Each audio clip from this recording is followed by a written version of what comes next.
This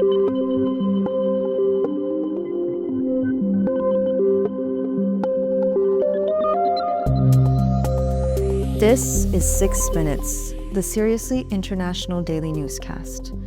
It's Tuesday, April 29th. I'm Emma Albright.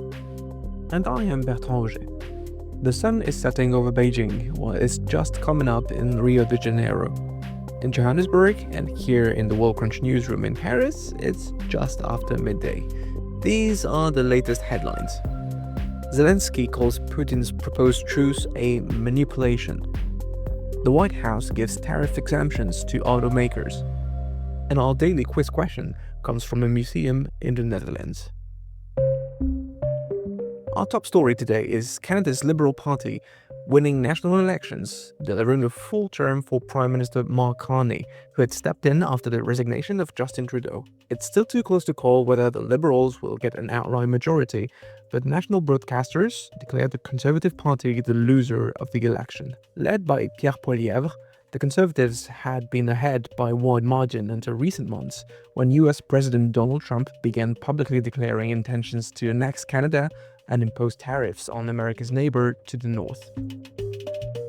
Ukrainian President Volodymyr Zelensky called Russian President Vladimir Putin's announcement of a 3-day ceasefire in early May a new attempt at manipulation. Putin called yesterday for the ceasefire to celebrate the anniversary of the end of World War II. This comes as US President Donald Trump says he wants to see a permanent ceasefire between the two countries. Of the more than 20 attempt ceasefires since the start of the conflict, none have been successful, and some were broken within minutes of taking effect. Putin's temporary ceasefire is just the latest gesture that has some convinced that Russia may be ready for a deal to halt the Ukraine war. But Kyiv-based news website Levy Bereg has little doubt that Putin has only one thing on his mind: a new summer offensive to try to take more Ukrainian territory. Our More Than a Minute feature today looks into Russia's plans, and specifically the role that motorcycles could play. Emma, can you tell us more? Ukraine-based journalist Kirilo Danilchenko reports on a recent attack from Russia near Pokrovsk in eastern Ukraine, which involved a new strategy to evade Ukrainian drones, motorcycles.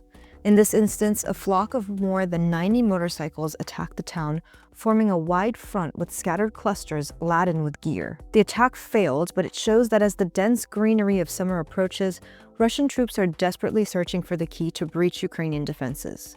Thanks to the cover the foliage will offer, the Russian military will be able to conceal electronic warfare systems and boost the survivability of its air defense units on the front lines. What kind of advantages do motorcycle units offer for Russia? Their role varies from logistics to quick crossings of danger zones, or even as a distraction tactic. Motorcycles can draw the attention and fire of Ukrainian drones, buying time for the assault force and armored vehicles. Plus, they can't be as easily targeted by drones as armored vehicles like IFVs. These typically carry 10 to 15 soldiers. If they're hit, the entire unit is taken out, while targeting the same number of troops on motorcycles would require several separate drones. Two-wheelers are also faster and can speed through dangerous zones, as drone crews scramble to respond or track scattered riders. Countering motorcycles might seem straightforward, but instead requires a synergy of multiple tools: cluster munitions, mines, FPV drones, and heavy infantry weaponry. But whatever the tactics they may employ, writes Danilchenko, the most important point to remember is that Russia is preparing for a summer campaign. As soon as the mud dries and the Russians feel ready, they will strike.